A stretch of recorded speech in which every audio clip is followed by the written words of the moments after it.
Yeah, yeah. So, okay, we are live on YouTube. Okay, so yeah, I'll pass it to Dr. Lujana. Very good morning to all the panelists and participants. Thank you for joining us today. We are honored to have 5 panelists with us today to share their experiences on PhD experience and journey, right?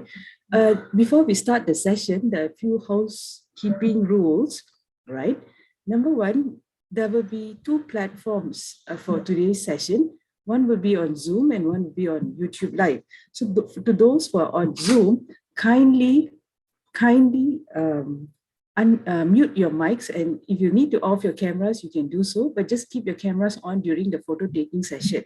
Those who are on YouTube, please, you can post your questions on the chat box.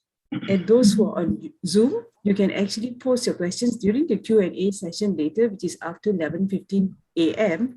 You can unmute and raise your questions, or you can also post your questions in the chat box. And around 11:20 a.m., we will share the QR code and the link for the feedback form, right? So just an introduction. Today's this panel discussion covers various aspects of the PhD experiences from various point of views, some from the student's perspective and the supervisor's perspective, right? Without further ado, I will invite the head of School of Education, Dr. Logendra Stanley Punea, to give us the opening remarks. Over to you, Dr. Logan. Thank you, Lojana. Thank you, Nurhayati. Now, I would like to thank everyone, particularly my esteemed colleague, Prof. Ashad Samad, Prof. Chan, Prof. Moses, and my 2 future scholars, Miss Michelle and Miss Weng Ken. The intention today is to talk about the PhD experience, particularly also from a very skewed perspective, because of what is the whole idea of intercultural supervision, particularly. I mean, we are hoping to have a broader discussion, but most importantly, we are also trying to see from a very specific perspective, from an or a transnational perspective. Now, the journey of a PhD scholarship or PhD scholar is an adventurous one, particularly a research program like PhD. Students are expected to navigate their fears, prejudice, phobias, and mostly the intellectual and cultural comforts and norms. That's the hardest part. Because every time when we supervise students used to say, oh, in my country, we do it this way. But the point is, the whole idea of becoming a transnational student, that means going beyond the boundary, also means that you're committed to going beyond your comfort zone. From a student's perspective, transnational education it's becoming a norm, especially in the globalized world, where most students, because with the Zoom facility, you can literally Zoom from one part of the world to another part of the world. In ease to join the program, and transnational or transnational education is not new. I mean, even during the age of antiquity, transnational education exists. You had the Nalanda Institute in India, you had the Shuoyuan in China, Al-Azhar in Egypt, you have the Sankori in Timbuktu. So especially from an Asian perspective and North African perspective, transnational education is not something new. We have been doing it for literally centuries. It's just that now it's made available to more people. And that's where we are facing a lot of challenge, because people need to come out of their comfort zone and participate in another, not besides learning content, but also participate in culture, methodology, tradition, and so on and so forth. So the challenge here is, how do supervisors and students take a leap of faith where we trust each other and we are committed to each other's goals and objectives? So I hope today's dialogue will give an opportunity to make things implicit, what is expected to be explicit in the past. So I hope by end of the day, with the contribution of the 2 students and 2 academics and Prof. Moses as a moderator, we will have a dialogue conversations to the point where a lot of the things that are hidden in the dark will be brought to light. Thank you very much. Back to you, Lojana. Thank you, Dr. Logan, for the opening remarks.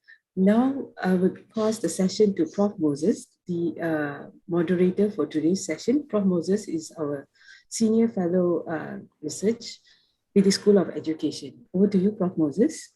Are we taking Thank the you very photograph? much. Oh, yeah, sorry, yeah. Isha. Okay, before we start the session, we would like to spend some time taking a group photo. We would like to invite all the participants to switch on their cameras as well. And Isha?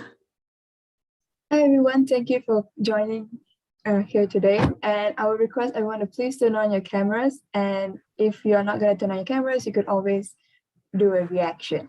So there is actually 2 pages here in Zoom. So I'll be taking 2 pictures today. So do pose for both pictures, as you may be in the first page or in the second page. So this is for the first page. I'm going to say 1, 2, 3, and then I'll take the picture. Okay, so give your brightest smiles. All right, 1, 2, 3. Okay, one more time. 1, 2, 3. Okay, thank you. I'm going to move on to the second page now. Hi everyone, I'm going to be taking for the second page here. So do give your brightest smiles or reactions. Sorry, give me a sec. All right. So 1, 2, 3. Okay, one more time. 1, 2, 3. Yep, lovely pictures, everyone. Thank you so much. Back to you, Dr. Lojana. Thank you, Isha.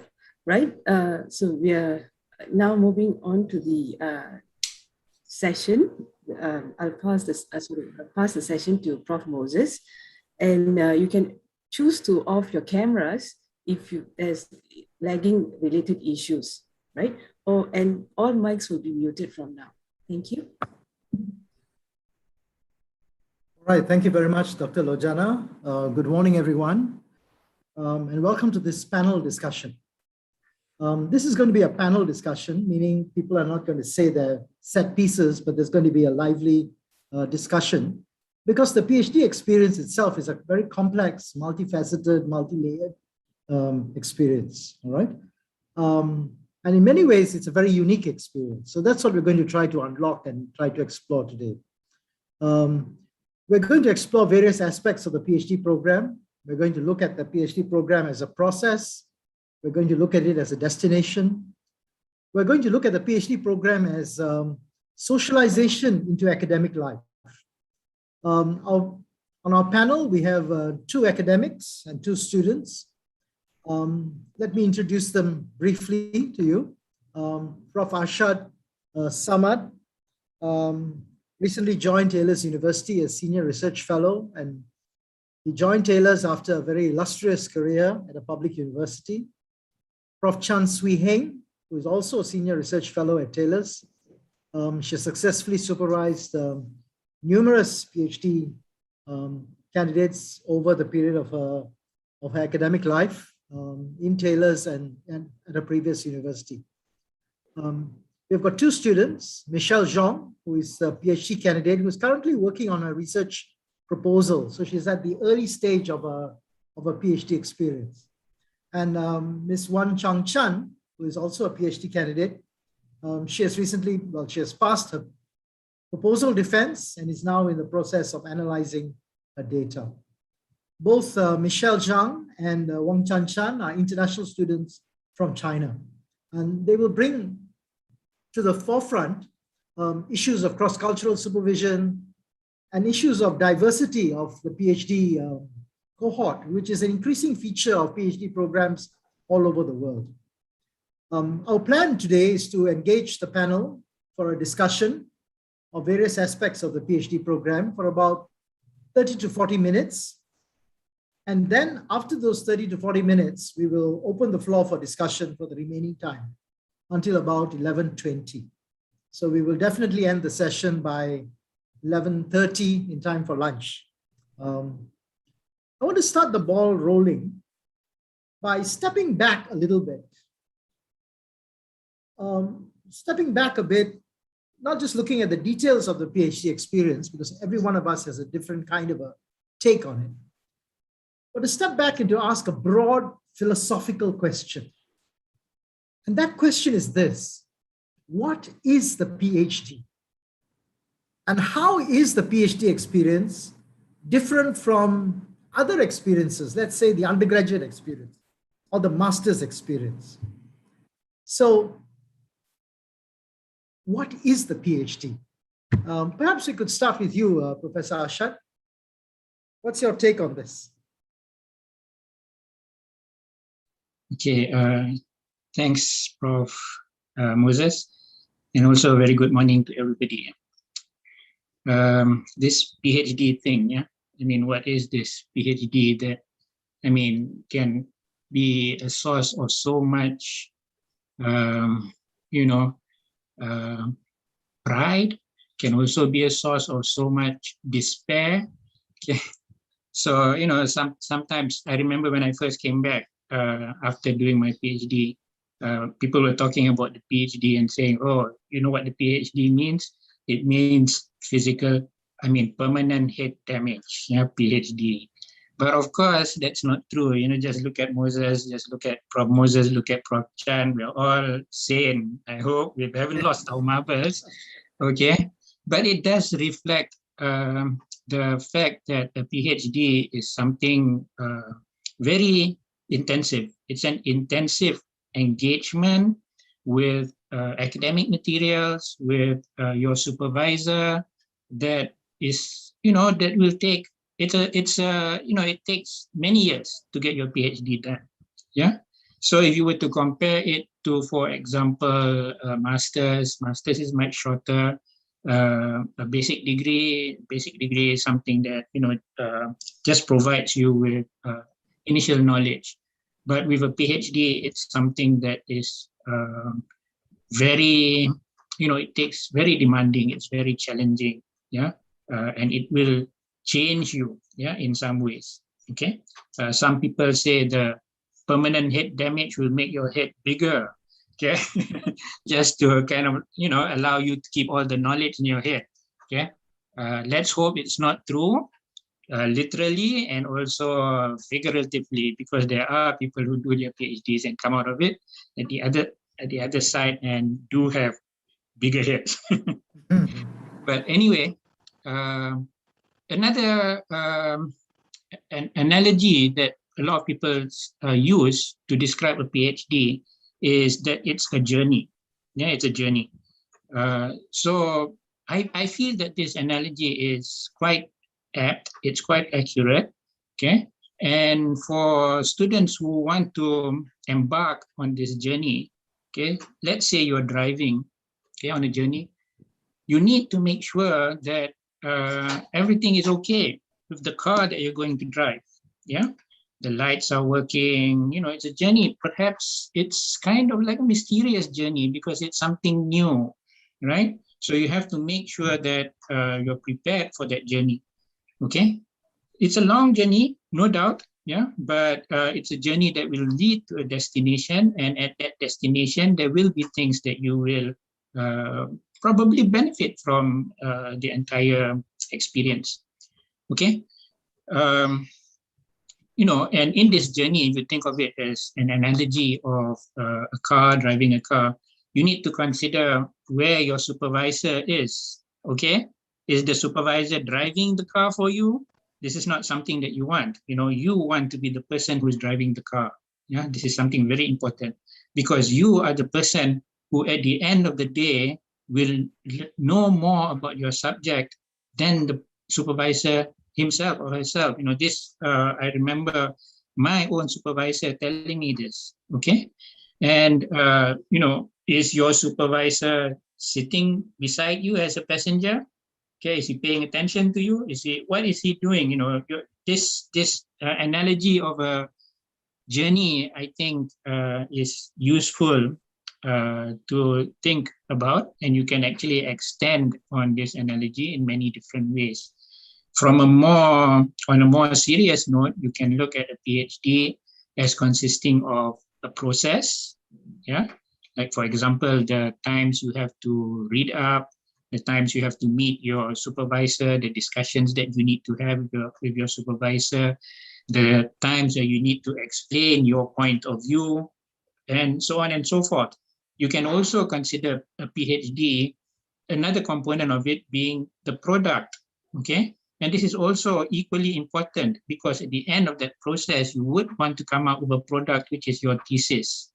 Okay, so I think that we need to be careful because sometimes we tend to feel that it's chapters 1, 2, and 3.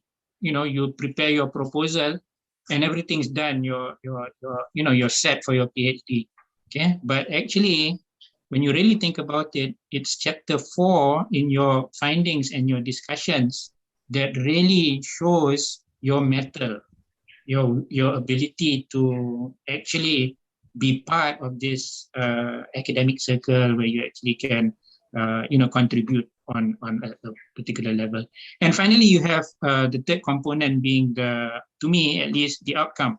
Okay, the outcome being in the best case scenario, of course, a PhD should be a contribution to the literature, a contribution to what is already known in your field. So that would be an outcome, and this is something that we hope we will achieve through the PhD because it is a 4 year long process. And hopefully at the end, it's not just simply, a thesis which nobody reads or something of that nature, but something that can actually contribute to the betterment of society. So this is, I think, a general idea of what PhD is. And I think that the other panelists have got a lot more things to say about it. So that's all I have to say. Right. Thank you very much, Prof. Arshad. Number of words stick out for us. One, the intensity of the whole experience. You're really in the boiler room. It's an intense experience. And not only is it intense, it's also long drawn out. Over 3 years, 4 years, sometimes more for some people. So we use the analogy of a journey, all right? The other key word that emerged just now is are you in the driver's seat or are you a passenger? And are you expecting your supervisor to be in the driver's seat for you, all right? Or is the supervisor just a navigator sitting by the side? And of course, the other word that struck out, the other phrase that struck out was, in a PhD, you're not just summarizing what other people have done. You are yourself making a contribution to knowledge. In other words, you're moving from the known to the unknown, and this can be a very intimidating experience for those who are new to it, all right? Because we all like to be in our comfort zone. So those are some things that Prof. Arshad has highlighted. Would anybody want to add anything, Prof. Chan, on the nature of the PhD program? Over to you.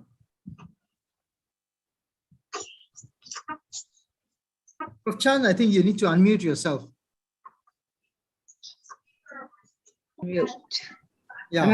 All right. Yeah, like I said, Prof. Arshad has given us a good overview of the term PhD experience, what it means to undergo that journey and to be the driver, as highlighted. So being a driver, you will need multi skills as well. You will need to know when you should stop, when you should go on, when you need to turn left, right, and that kind of stuff. And this issue of being a good driver, an efficient driver, I think is also a core message, right? Your supervisor at best is the instructor at the side, who is telling you are maybe not going the right way and you need to look at it in a different way and so on. So essentially, as the learning driver from the L to the qualified stage of gaining your license is also one part of the journey that all of us, include, meaning that those who have gone through the PhD and those who are also undergoing the journey itself will have to experience. And as usual, it's a case that we have lots of individual differences. Some may pick up faster, which is good for you. Some may have to take more time, take more energy to learn the various steps along the way, which is fine. All of us are different. And I always tell students, do not compare. It's actually quite difficult to compare yourself with another student. And they get nervous when they compare. Oh, so and so, somebody will tell me is way ahead of me, and I feel that I have not done enough. I think we need to kill this kind of worries and fears, so that you be firmly in the driver's seat, like what Prof. Ashad said. Moving on, if I may take it up from there, it's a case of the issue of being ready all the time to take on the task as you enter the journey. And I would just highlight a few dimensions of this issue of readiness, because it is a factor, it is an element that will be there for you actually the whole lifetime. Being ready for things to come, being ready to pick up things and make it happen, and so on. So it's an ongoing journey of finding the right kind of readiness at each stage of the process that you are undergoing. So most of us, when we embark on a PhD, is always talking about this kind of initial readiness. That is the first dimension. The initial readiness. Are we really, wanting to do it? And your answer is yes, then it sets into motion all kinds of steps that you will need to take. I would just put it down as you will be facing a change in your lifestyle. I think inevitably, your lifestyle got to change because you're accommodating something new. And inevitably, you will have to think about how you want to face this change in your lifestyle. And accompanying that would also be a lot of these emotional factors like, I got to be motivated. Otherwise, why am I doing a PhD? And that motivation is not transient. Actually, it's supposed to be sustained throughout the years that you're doing your PhD. But of course, it's a case of ups and downs. Sometimes we do have a higher level of motivation, and then we are energized to write and do more. Other times, because of many other kinds of factors that will influence our lifestyle, then it could just ebb a little. And I don't think students need to worry about that. No? It is a very normal process. I remember I was once scolded by my own supervisor. How come you are not producing your chapters? Where are they? I don't see them. So I also tell the same thing now to the students who I supervise. I say, where are your chapters? But it is meant to sort of make you aware that this is your stage and you need to go on. So it's a case of taking the energy drink. You need to go on. So it's a case that you need to maintain the level of motivation and make sure that along the way, there is sustainability. And how you do it, of course, is open to discussion. So you need to be committed. These are the things automatically must come into the picture, initial picture. And then the enthusiasm, just one more word, and the passion, and the passion. So much for the initial readiness, right? Okay, thanks. We'll come back to this issue of readiness. But Yes. what we have done so far is presented you with a broad overview, a bird's eye view, if you like, a view from the top of what is the PhD experience. Yeah. But what is the view from, yes, sorry, go ahead. Sorry, I may have jumped the gun. No? So, it's adding on to the PhD experience in the sense of looking at it from that dimension. So we will go back to the bigger picture and the smaller picture as we sort of move from here and there, forward, backward, and forward again. All right. Okay. Thanks a lot, Prof. Chan. We've been looking at the big picture. Let's now take the view of the worm's eye view. I'm not calling PhD students worms, but I'm saying the view from the bottom, where the rubber hits the road, as they say. What's it like being a PhD student? We have heard all these ideal words. It's a journey, it's a marathon. You should be in the driver's seat. But what is it like experientially?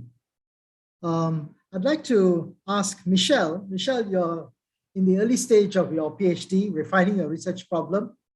What's been your experience? Okay. Over to Good morning.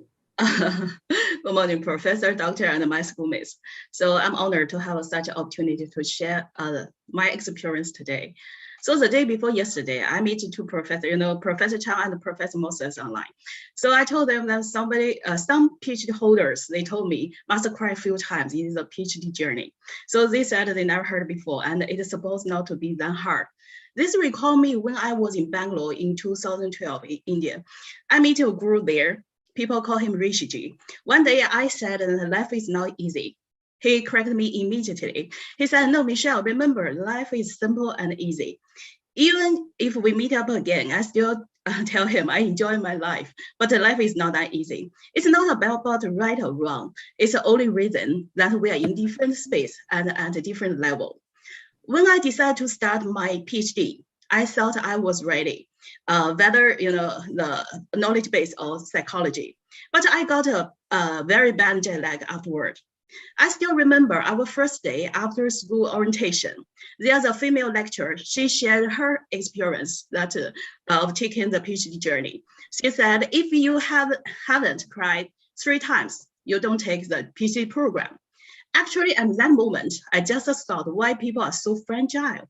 So I told myself, I will never cry. My supervisor, his voice is so soft and smells like sunshine. I cannot imagine he will make me cry. Well, the reality beat me so fast and so badly. In the first 2 months, I cried 3 times. If you ask me to give a topic to what I am going to share today, I would like to use tears in my PhD journey. Most of the time, our definition of readiness, just now, Professor Chang talk about the readiness. So our definition of readiness is different from the supervisor's point of view. So professor can say our end, but we cannot. So we think that we are pretty good. Well, from the supervisor point of view, maybe we are in the wrong direction. Since last year, I lead a national project. So I'm responsible for organizing the international and national expert to develop the curriculum and assessment criteria for the 3 subjects of the national qualification system. That's aircraft maintenance, air rescue, and geriatric nursing. So my initial proposal, I cover the policy, curriculum, teaching and learning, and assessment. Well, I choose so many areas because I know something about each area. Well, I can master none of them. So my supervisor asked me to rewrite. So I just narrowed down, but this time I wrote like a business plan. My supervisor talked to me very seriously that day. He said, Michelle, if you want to spend 10 years or more to finish your PhD, I don't mind to accompany you. My supervisor, he's a gentleman. He said by courtesy, but I can read between the lines, although he will never say that what I wrote like bullshit. Sorry, excuse my French, please. So to some extent, I'm an opportunist. I want to kill 2 birds with 1 stone. So I think I can juggle work and study by choosing a topic related to my present work. At the very beginning, I have quite a lot of miscommunication and argument with my supervisors. My supervisors, they want me to show them a mango. So I brought them a coconut and do my best to convince them that my coconut is a mango. So do you think I'm the only one to suffer this process? No way. Don't forget the universal truth. Forces always come in pairs. So my supervisor made me sad. I drove him crazy. I cried 3 times, but I can imagine my supervisor would feel hopeless at least 3 times. So why this happen? When you made a mistake, you must find out the core of the matter to make sure you would not make the same mistake again and again. I realized the cultural difference. Culture here is not the general meaning. So I have been more than 20 countries and used to work in the United States, UK, Malaysia, India, and Belarus. So multicultural communication was part of my previous study. But here, I still suffer the culture shock because I'm not used to the research-based study. So I spent a few months, just now, Professor Ashad and also Professor Chang mentioned the driver. So the driver rule. So I spent a few months to realize I'm the driver in this journey. So my supervisors, they are coached to train my mind, and then they become the passengers. I cannot relay everything on them.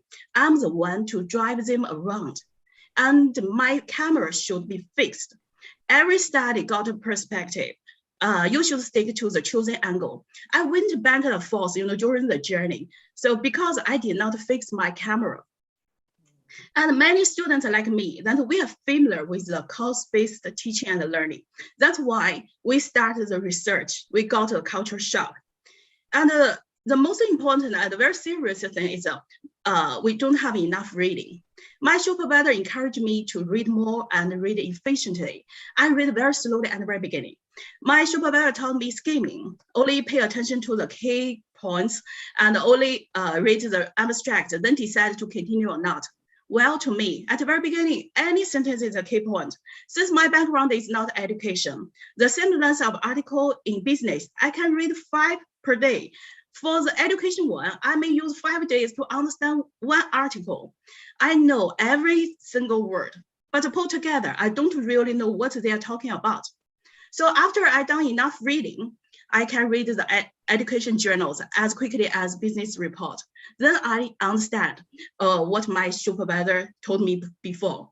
And I forgot, at that time, I talk like an idiot. So my lesson is, don't argue with your supervisors before you digest at least 200 good quality journal in the chosen area. So just now, I mentioned I cried 3 times in the first 2 months. Well, only that 3 times. After 13 months, my supervisor praised me for 1 time. For the first time, he said that now you talk like a real researcher. I mark this date on my calendar. It's a milestone of my journal, my journey. So I felt joyful, although I still need to improve a lot and move faster. So a lot of students like me, we are not full-time students. We have been fairly busy. So we have to squeeze our spare time to study. We do our best to balance work, life, and study, although it's pretty challenging. So we are fellow travelers rather than competitors in this journey, just like Professor Chang mentioned.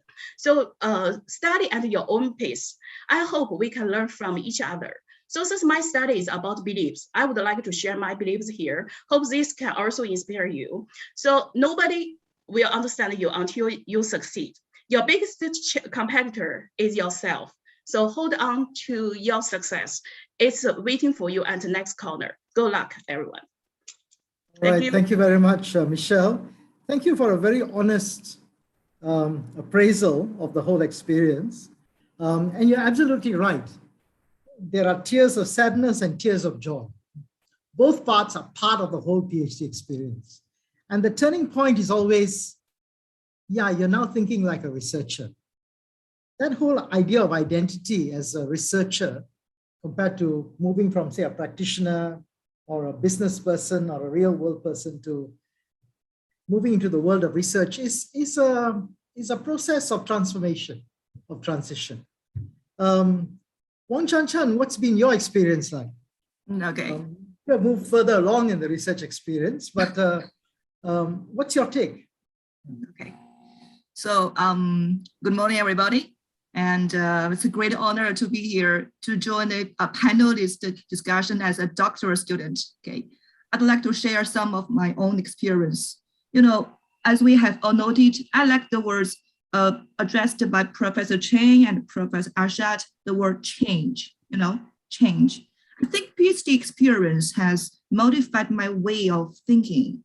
I mean, after the PhD experience, I think I would think in a scientific and critical way. In China, there is an old saying, it's better to teach a man to fish than to give him a fish, okay? A PhD experience is like to teach you how to fish, okay? I'd like to share with you a very interesting story, okay? 3 months ago, I got a baby girl. Oh, it's a very baby angel girl, okay? I love her so much, okay? Also, I gained 20 pounds weight. Okay, so I'm on my way to lose weight, and I go on the internet to find some healthy food, which food could help me to lose weight. And I got a wonderful news on the internet. Chocolate can help you lose weight. Wow, as a big chocolate fan, that's a great news to me. Maybe too good to be true, Okay, so but as a PhD student, I began to think calmly. oh, is it a news reliable? I mean, who did this research? Who are the participants? Oh, so where is it done? Has the research been repeated successfully by other researchers? And the most important thing is the research funded or supported by a chocolate company? So that's the way of thinking. That's the way of thinking. You know, I think this is especially helpful in this. Philosophically speaking, some people would call it a post-truth period, okay? To think in an independent and critical and scientific way, okay? And that's about the first keyword, change, addressed by two supervisors. And another thing is, I like the metaphor used by Professor Ashad, the word journey. Why? We would like to compare the PhD experience as a kind of journey. At the beginning, I just took it as a very beautiful metaphor, you know. But after almost a 2-year study, I began to understand journey is long, okay, like the length of the PhD experience, 3 or 4 years or more. A journey means leaving our comfort zone, our familiar surroundings, like Professor Logan has addressed, okay, but to a new destination.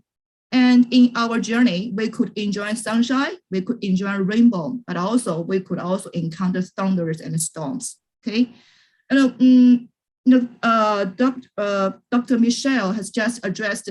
She cried 3 times. We cried 3 times in the doctor experience. I didn't cry, but even worse, I self-doubt. I sometimes ask myself, am I too stupid to be a doctor? Am I too stupid? Or is it a wrong life choice to pursue a doctor to start my doctoral experience? My supervisor, okay, was very, very encouraging and supportive, and I think that's the reason why I didn't cry out. Okay, because of my supervisor, he's a very, very supportive and encouraging. After 2 years training of experience, I began to become more patient with my students. Why? Because my supervisor supervised me in this way. So I become more patient with my student. I know it's time. I know it will take time for a student to grow up. Okay, so that's my understanding of PhD experience. The first one keyword is change, and the second one keyword is to believe in yourself. Everything will be fine. If you can get a doctoral degree, that nothing can stop you in the world. Okay. Oh, thank you. Thank you very much, Wang Chen. Lots of little nuggets there. I just want to highlight a couple of things. You talked about the skills that are needed. And one of the skills is really the skills of reading. Just like, you have to read about people who say chocolate is good. Are they from chocolate companies? So likewise, when you read research journals, one of the skills that you pick up as a researcher is really to realize that not all research articles are equal. And you have to develop that sense of discernment. But I think you mentioned, and I think it's a very important point, the whole PhD experience is not just about the cognitive skills you pick up. You also grow emotionally as a person, all right? And you're absolutely correct.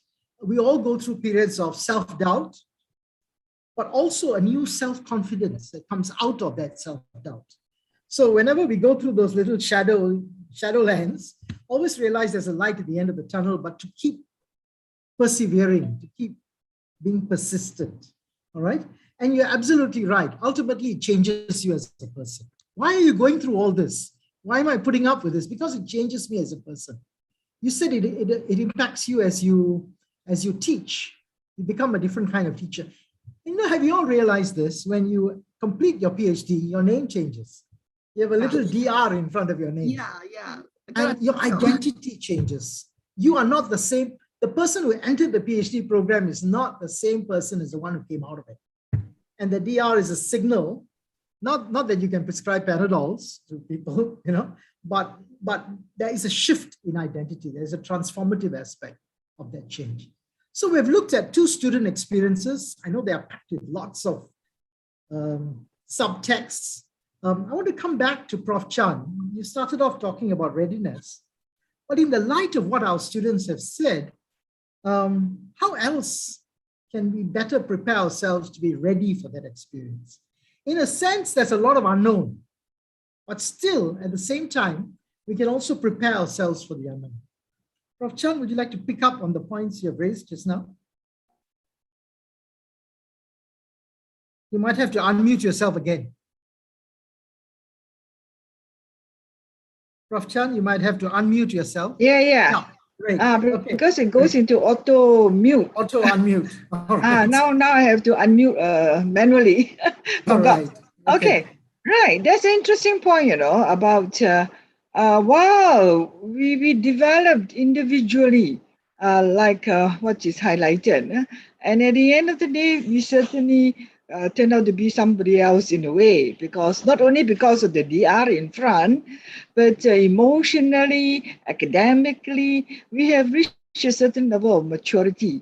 And that sort of qualifies you to do more things in your field that you have embarked on. So these are things that we're talking about in terms of the input of time and the output and the outcomes that one would be able to have at the end of the day.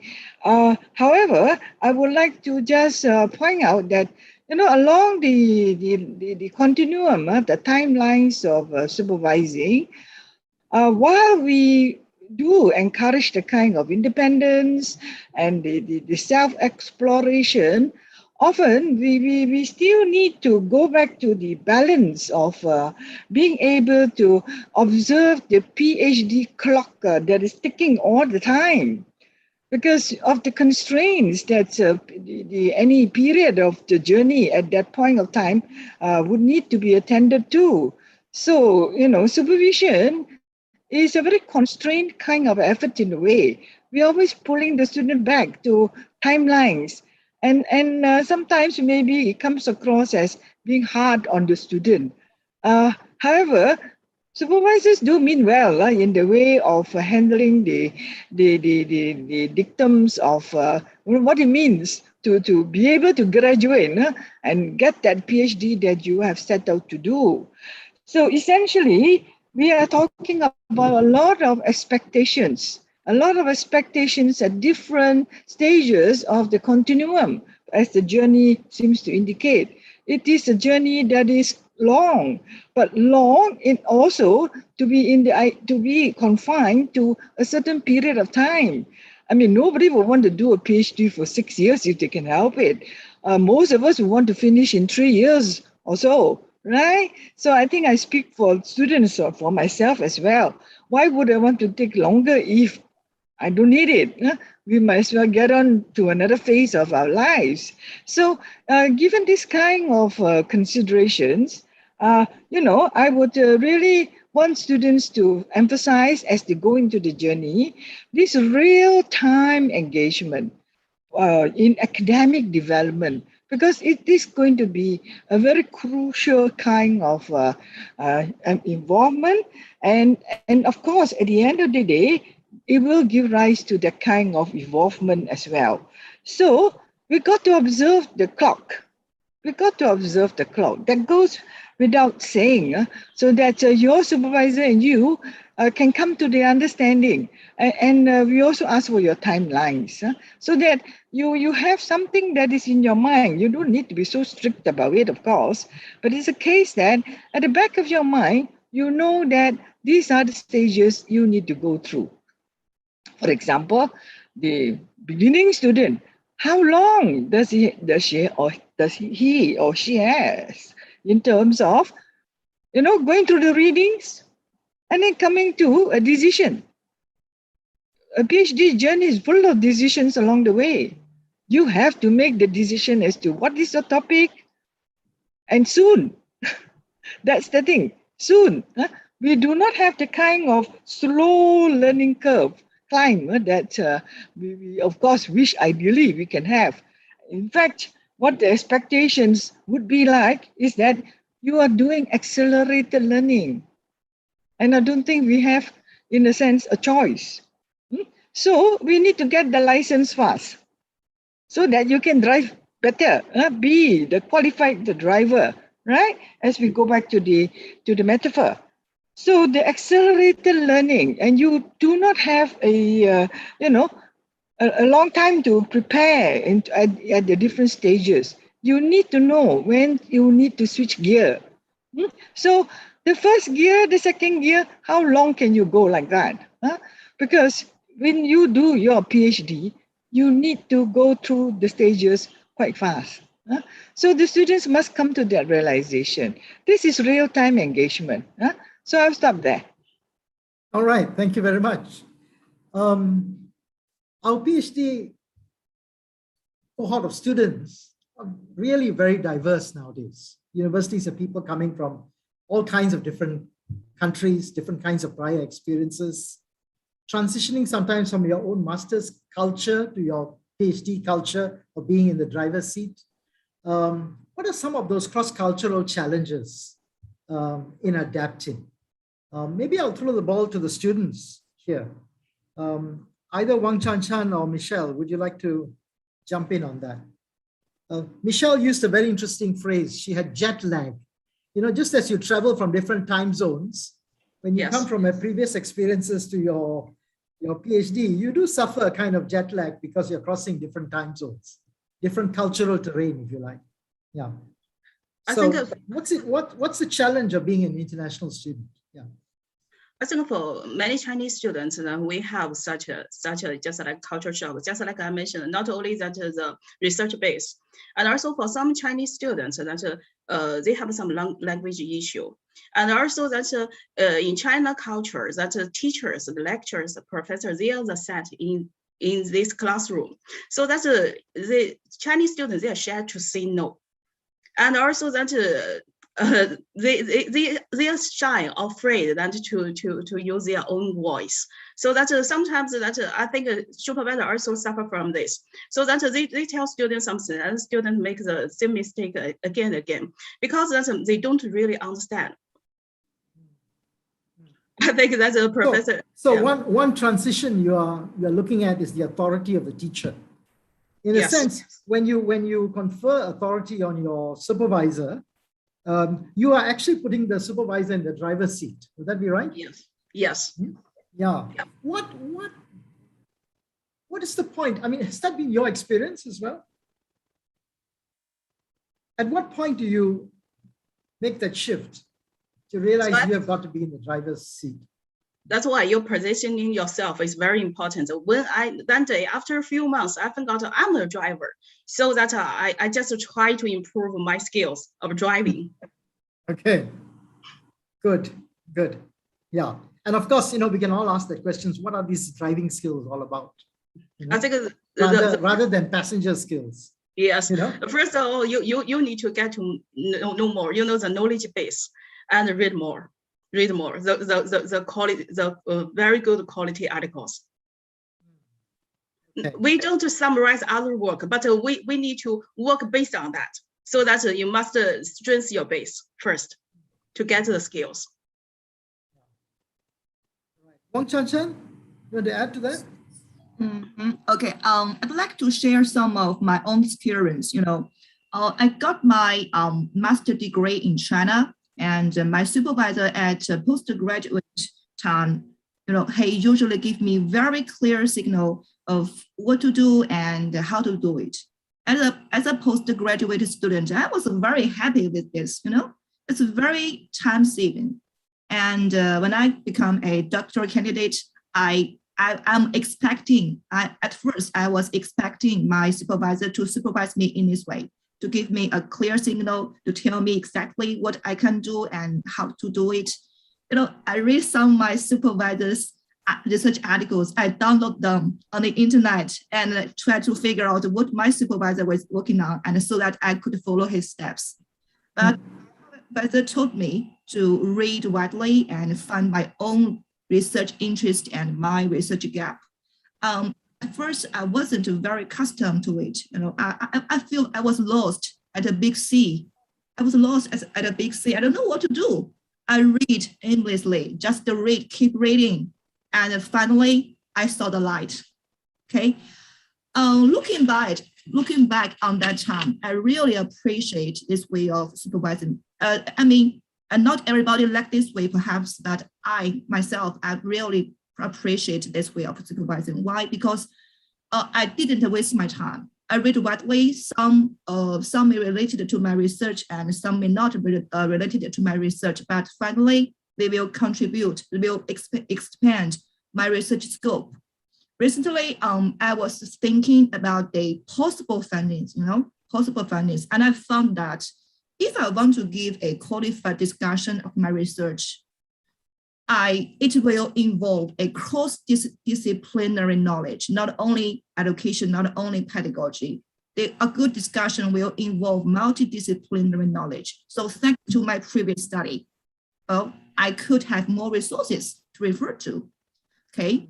And for the culture shock referred by Dr. Michelle, I think I was thinking recently, is it because of culture shock or is it because of the different requirements for a master and or for a doctor?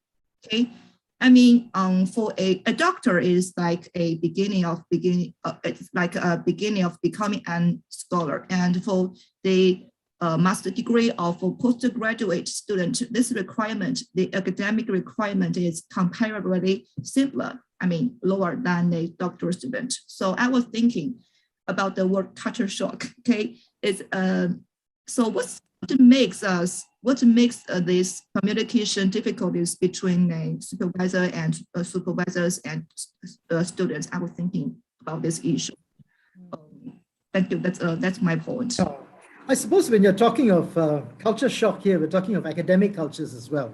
Yeah. It's not just linguistic or ethnic cultures, Yeah. We're talking of academic cultures. In that sense, everybody encounters that shift. I think one of the interesting things you have mentioned just now is that you need to read very widely, sometimes to the frontiers of your field, sometimes move on from different perspectives. You may be working in a field in psychology, you're now going to read a little bit of sociology as well to complement that. So there's a lot of interdisciplinary reading. But there's another kind of reading as well. You're not just reading the research literature, you're also reading your supervisor. And your supervisor is also reading you. Yes. In that sense, it takes two to develop this kind of partnership. Prof. Ashad, you are smiling. Would you like to jump in on that? How we read each other, the whole supervisory experience is a relation in terms of apprenticeship into scholarship. Would you like to just respond to that, Prof. Ashad? Yeah, well, I guess different supervisors will have different styles.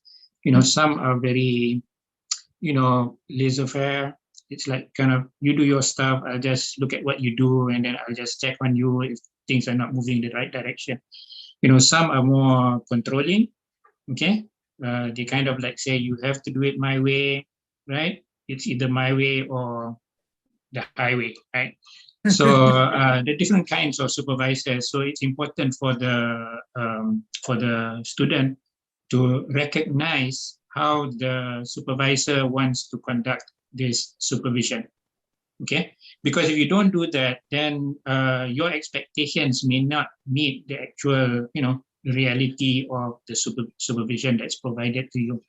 Okay, so having said that, I'd like to also mention this thing about the difference between master's and PhD, because this is a jump, yeah? This is a jump. A lot of people say postgraduate work is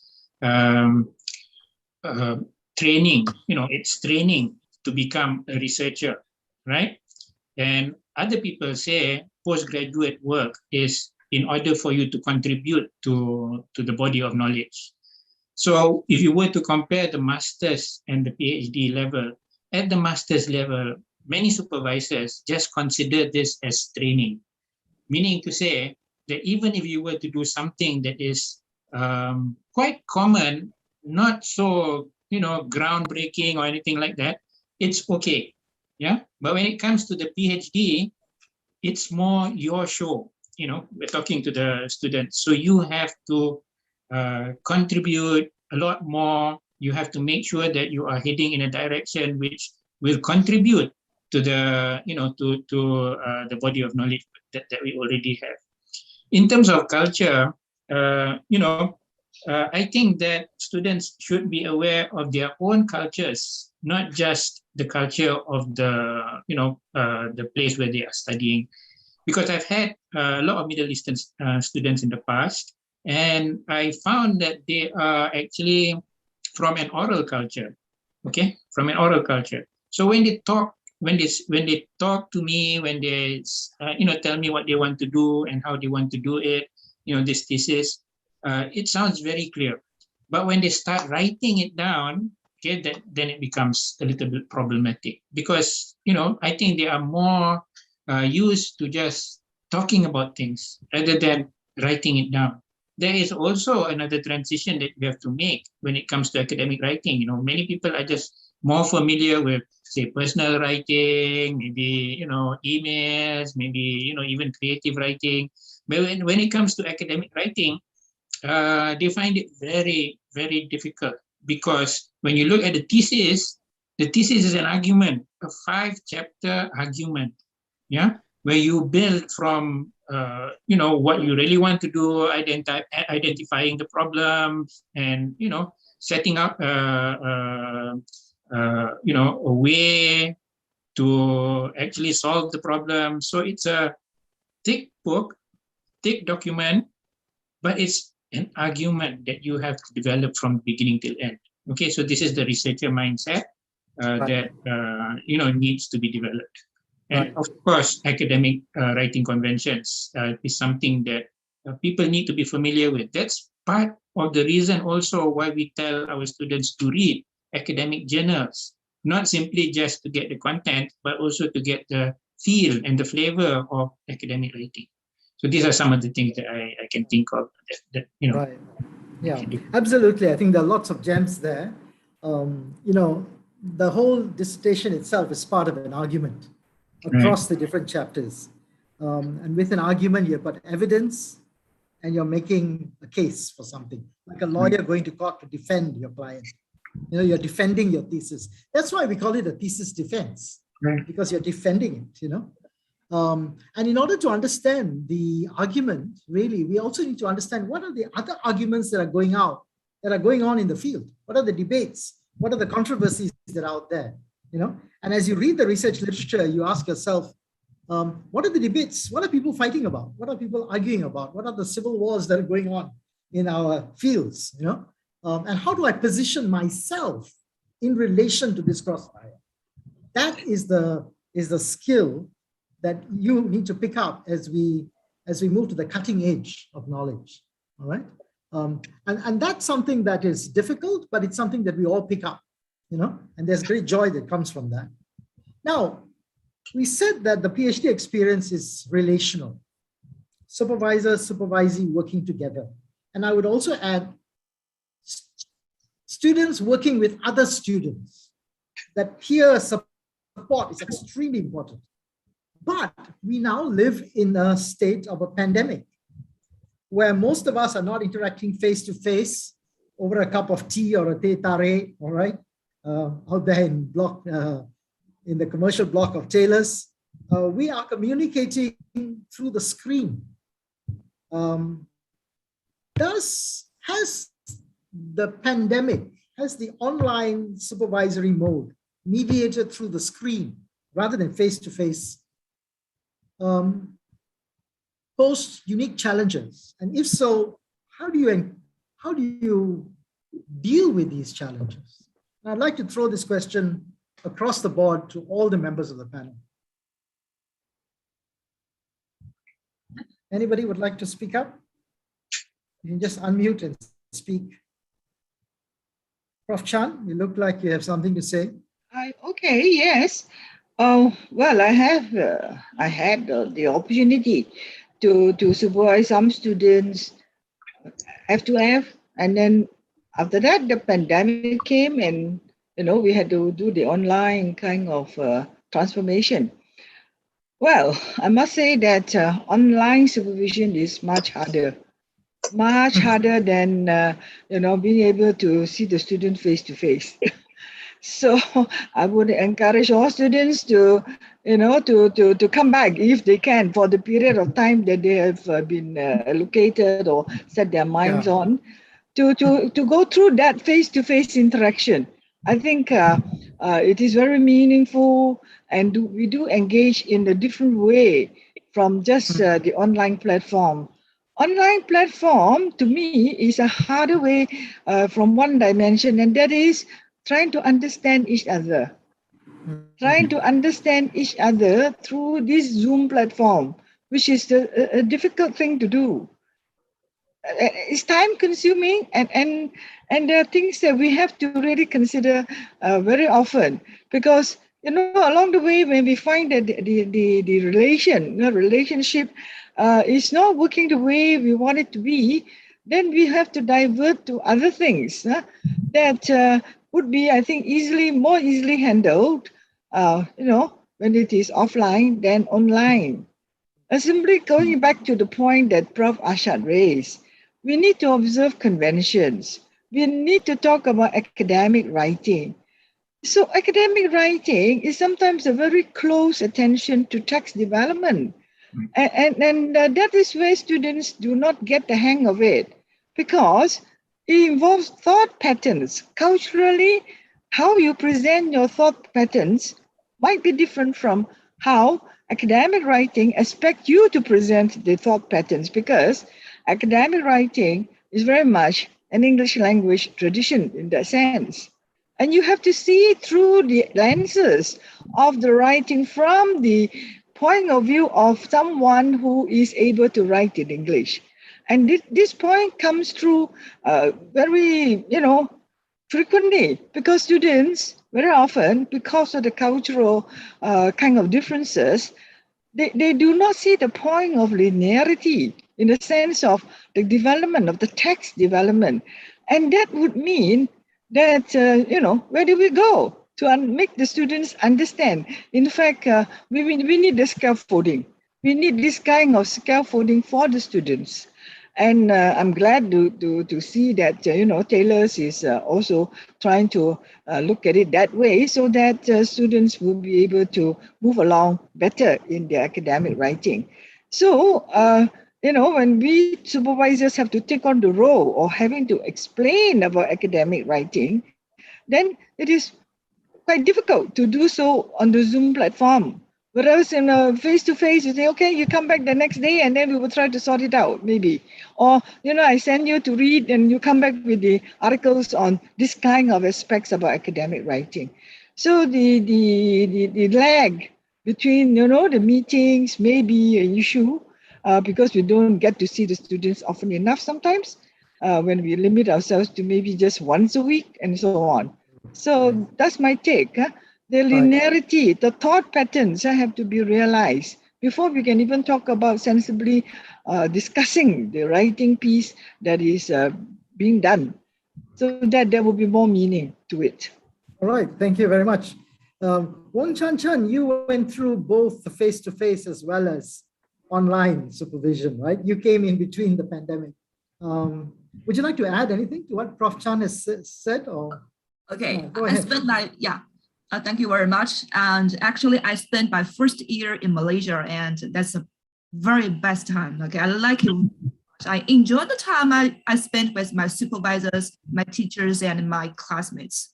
I'm very energetic at that time. Why? Because we studied together. Me and my peers, we studied together. We encourage each other. We share our problems, not only academic problems, even some problems. It is very good memories. I really miss that, and I really want to go back to Malaysia sometime. Okay. All right. I think this is a time for a commercial break. Taylor's will be opening soon after October, so you can all get ready to come in. Just contact CHDR for the requirements. Okay. End of commercial. I sincerely hope everything will come back soon. Be better soon. Okay. And all right. And for me, the face-to-face supervision for me, like Professor has suggested, it's hard to do it, to supervise students through internet. But I agree. I think it's, some research said that our information could only be partially transmitted through language and the videos. Also, humans communicate with each other through other ways, like our body language, way, mail. Okay, human beings, we communicate in a very different, in a very complex way.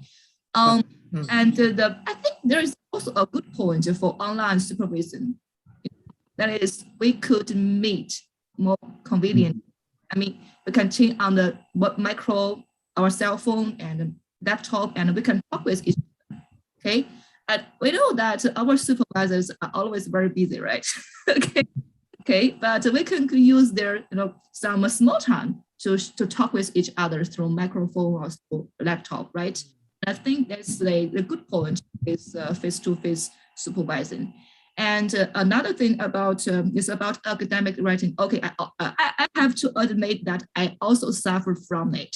Okay, academic writing is even difficult for native English speakers, not to mention our FLs. Okay, and our academic writing all speeches, we also have, I think we need to mention a word called culture shock. Here I mentioned the word culture shock. Okay, Professor Moses has no word that we have to defend ourselves, but defend ourselves in a academically acceptable way. We defend ourselves in different ways in different cultures, but in academic discourse or communities, we defend ourselves in a very particular way. I mean, we don't boost ourselves. We don't say what no, you are wrong, I'm right. No, we don't say it in this way. We try to persuade others. We try to persuade others in a humble and acceptable way. Here is a very complex issue. I think, let's say art. It's an art of persuasion. It's an art of persuasion. It's part of our academic life. So in our proposal defense or in our academic speech, so don't be over defensive. Be open-minded and accept. You can say some words like, okay, I agree with you, but I'd like to make some extra points. Okay, more friendly. I mean, more friendly. We all like friendly people, right? Okay, this is also, this is true in academic life, right? Okay, so that's my point of view. Thank you. Prof. Arshad, you want to build on that? We were talking about. I was a little bit lost just now. Yeah. Oh, sorry. We're talking about the challenges of the supervisory experience during the pandemic, where we have. Oh, right. Okay. Okay. Yeah. I apologize. Yeah. Well, when I think about it, what has changed, among other things, is I learned my students' names faster because I get to see their names all the time. Okay. Once they're on the screen, the names also appear on the screen. And also my speech pattern has changed. Okay, it has changed simply because, when I want to express a point or when I want to clarify things, I will have to stress on certain things, and that takes time away from other aspects. When you talk about supervisory sessions, I think what is really important is to ensure that the student doesn't get any self-doubt. She can or he can, but we need to kind of like motivate them. Okay. And it's a little bit more difficult to do when it's just talking heads like this. You don't get to see the full person. You just get to see his head, shoulders, and that's it. Right. So talking heads, it's like, you're looking at the television, except that the television talks back to you. Okay, so but it's not that interesting. You yourself as a supervisor, you have to raise your enthusiasm. Okay, your own enthusiasm, your own energy levels you have to raise simply to express a point or something like that. Whereas if you were in the office and you're talking to your student, you have the whole environment there. You've got books all around you, and people come in and they say, wow, okay, this is an academic kind of like setting. But now look around, I've got posters, I've got many different things around me, and maybe some of the students may feel that it's not as serious as it should be. But definitely there are changes, there are differences. Okay, but we still try to do the best that we can. Right, Michelle, do you want to put in your Yeah, 2 cents worth? sure. Yes. Sure, Go sure. ahead. Although after I take a PhD, I didn't go to Taylor's, but I first time I went to Taylor's is in 2008. So that I know the how good the library there and the food there. So that I look forward to that. But I really benefited from the online teaching. You know why? Because from online teaching, that my supervisor can only scold me. But for the face-to-face, maybe he will beat me. Because I do with him. I don't think that will happen. Yeah. I go with him quite a lot. So just now we talk about just like Professor Chang mentioned about the writing style. So because as a Chinese student, that a lot of Chinese scholar, you will notice that the Chinese scholar have a different writing style. Yeah. If you read from the international journals, you will see the style totally different. And also that I think that maybe I can represent them, some of them, that we like a beat around brush. So that when I write, I just like a touch, then go deep. So that my supervisor asked me, why you repeat again and again, you know, it seems like scattered. It's not well organized. And not like telling a granny story. It's not so smoothly. Sometimes we put just like number 1, number 2, number 3, like that. So I think that the writing style is totally different. That's what we should improve. Yeah, that's it. Right. Thank you very much. Time is getting along. I think we have time for questions. I think this is where we are running behind time a little bit, but we have 2 sources of questions. One are the written questions that you have sent, and also people who are on YouTube who are also sending in questions. Maybe we'll start with those online. Would you like to unmute yourself and open your camera and raise your questions? You can raise questions for any specific person or to everyone in general. Any questions, anyone from the audience? Professor Hi. Moses, I'm Rajeshwari here. Hi. Hi. I've graduated from Taylor's now, master's in teaching and learning, and planning to, give up my proposal for PhD. I wanted to know, in this kind of an online setting, how exactly can we access reading material? Because there is, there's a difference between really getting into the Taylor's library and opening up the books and reading, and the online search. So, how exactly can we really, key in the words and do a lot of online reading? Because that is kind of getting a challenge. Right. Well, the library now is accessible online. You can go to once you're registered as a student, you can do a search. You can download articles. You can email the librarians who will help you access those articles. But what you don't get is that what I consider the great joy of browsing through the shelves, walking through the shelves. And, often I want to find a particular book, but next to it is another book which I didn't quite, see in the catalog, but which I saw and I found, that's interesting. So we are deprived of that face-to-face modality, all right? But the library will run an orientation program for you. And most of students, minus the browsing, the physical browsing, do get help from the librarians, all right? Yes, so that's a quick answer to your question. Yeah, thank you, yeah. Any other questions? I can add on? Yeah, sure. Just a little bit of, idea about how students can go about looking for information. The library does have quite a few things that you can look at. For example, I just saw it, recently. They talk about the Big Six, which is quite a popular kind of information getting kind of literacy approaches that you can use. So I find that quite directed, and it might be useful for students, the Big Six, they call it. So just browse for all these information, what they call the literacy skills, and then you can sort of talk about the different aspects of these Big Six, and then maybe that will help you in getting to be more directed. in how you can search for information, the steps that you can go through, and then you can make links with the library. Yeah. So, all right, that's it. Okay, any other questions, anyone? Unmute yourself and raise your question. Hi, Professor Moses Hi. and all panelists.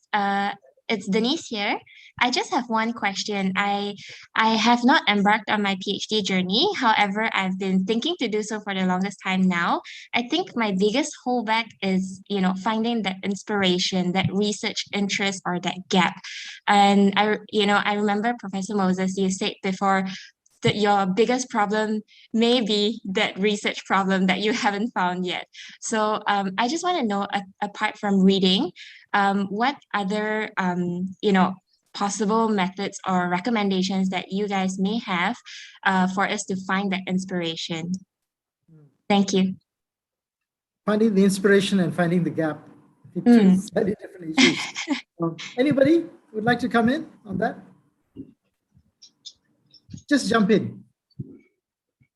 Yeah, maybe your own experiences, kind of like what you've gone through. I'm sure, if you're taking a master's and planning to do a PhD in a particular area, I'm sure you have a lot of experience in that area. So, sometimes the gap comes when you realize that maybe I should, try to find more opinions or views about this particular problem that I'm facing, and how it has been researched. And you can't run away from reading, but the inspiration, the start point, I think will have to be your own personal interest. So it's from your own personal interest or your own personal experience that you start looking for solutions. And as mentioned earlier, the PhD is looking for answers. An argument, you have an answer. So the start point could just be your own experience and things that you're especially interested in. Yeah, absolutely right. That's a good starting point. You start with your experiences.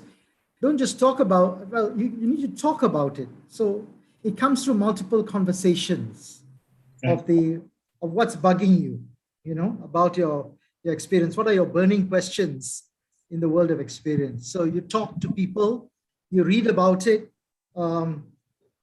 So, it's not just sitting at a desk and working out your problem. It's exploring it through multiple angles and having all these conversations. Yeah. Can I just add a little bit more? Yeah.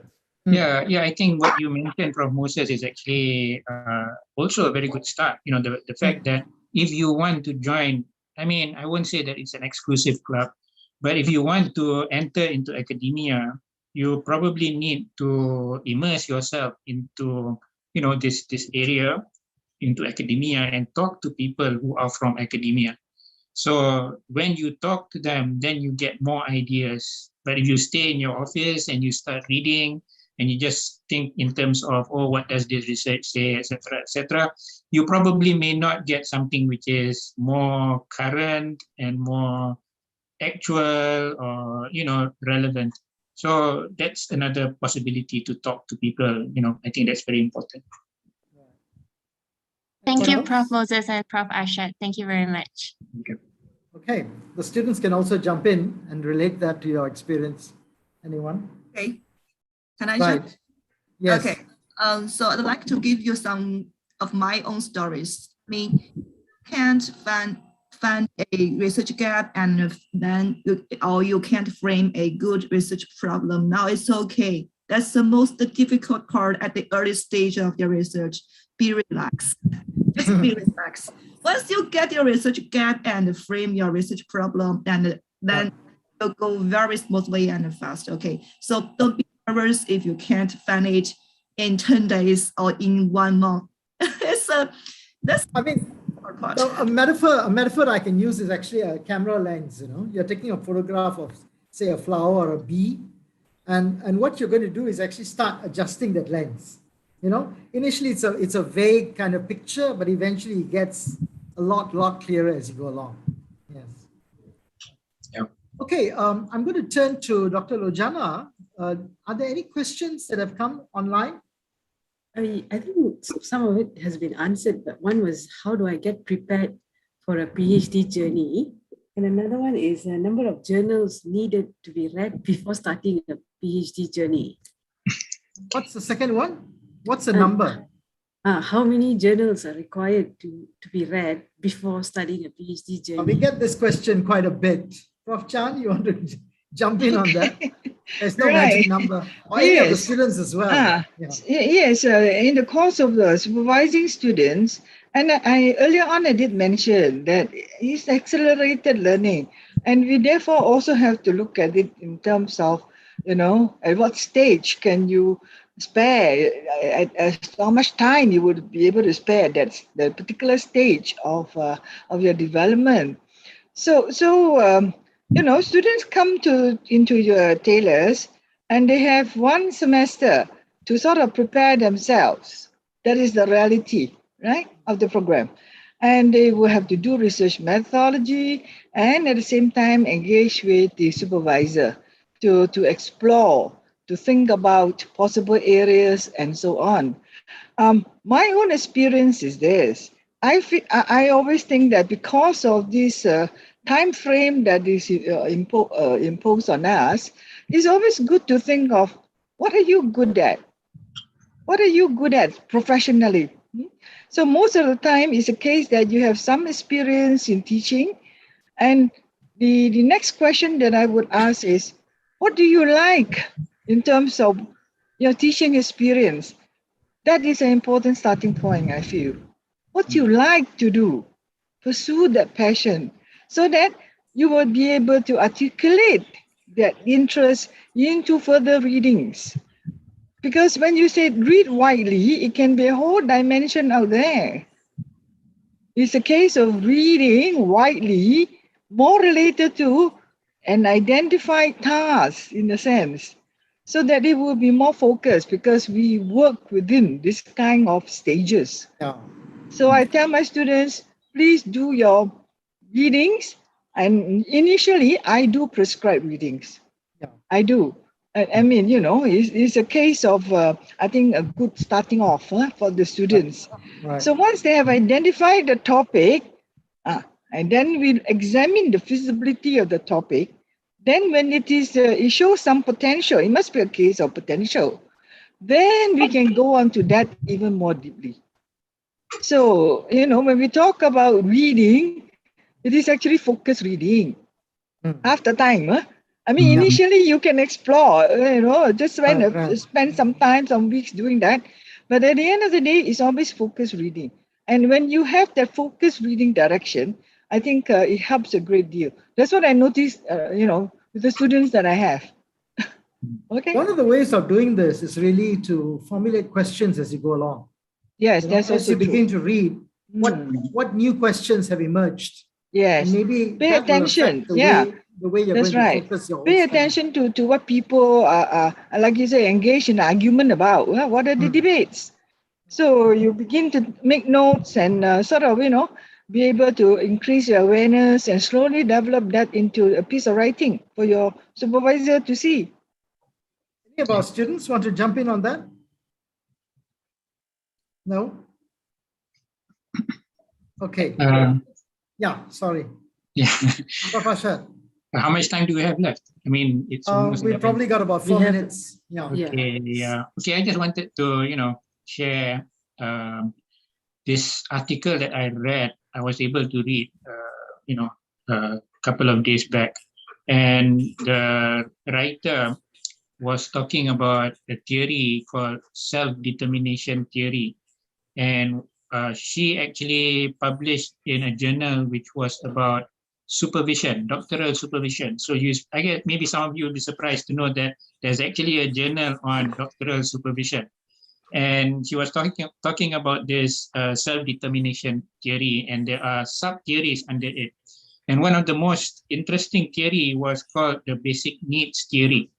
And in this theory, she was looking at it from the perspective of a student doing a PhD. In this theory, the 3 basic needs that are required is competence, affiliation, and autonomy of volition. Okay, so meaning to say you have to come into your PhD program with some competence. Okay, some idea of what research is, some idea of what what is needed. In terms of knowledge-wise, in the area that you want to focus on, and affiliation is very important, because you actually, as I said, many times you're basically entering into a community, okay, a linguistic community in a sense, right? You're talking to other people who are also working on their academic careers, okay? So you have to have affiliation. You also have to have affiliation with your supervisor, in the sense that you have to have good relationships with him, a good relationship with him. And also you have to have autonomy. That means you have to have the ability to actually make decisions. So these are things that are seen from a very theoretical perspective as well. Yeah? So it's not just kind of like we talking about things to our experience, but people have also looking at this from a more theoretical point of view. Okay, just wanted to share that. And certainly our discussion here has not been very just theoretical. It's been a very broad, wide-ranging issues, right. Set of issues on the PhD experience. There's of course a lot more to the PhD experience than what we have addressed. But I think it's been a good discussion in the sense that we have actually taken the bull by the horns. We understand that there are lots of different facets to this complicated journey, complicated but extremely rewarding journey. And I would say that. I mean, we sometimes tend to focus on the problems and the tears, but there are also tears of joy. There's also a rainbow at the end of all this. And I think that is the joy of academic life. There's a different joy that comes from solving a mathematical problem, from looking at the sunset, and a different joy that comes from engaging with deep questions that are part of the academic life. So I think on that note, we'll end here, and I hope that we will continue these conversations among ourselves, even after this webinar is over.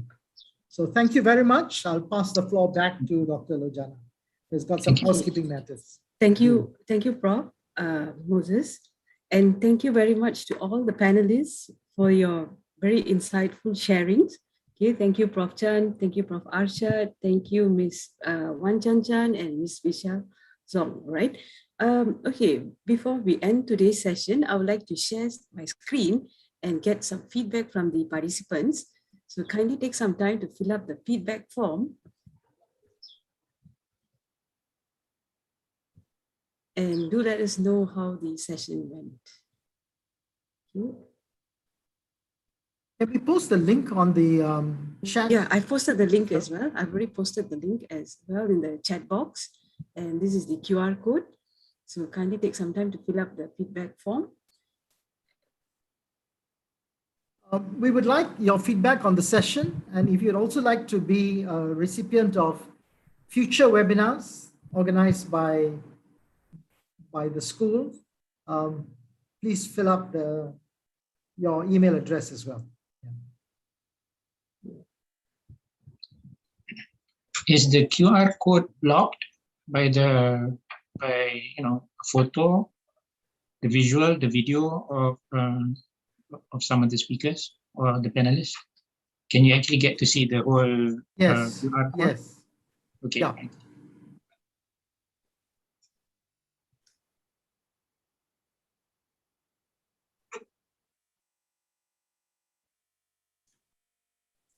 We would like to also thank Ms. Nur Hayati Maskat and Ms. Isha for actually helping us with the organization and also the of the event. Ms. Nur Hayati has helped us with the projection of the Zoom and YouTube link. And Ms. Isha is the president from the Taylor's Student Teacher Association. Thank you very much to Ms. Nur and Ms. Isha as well.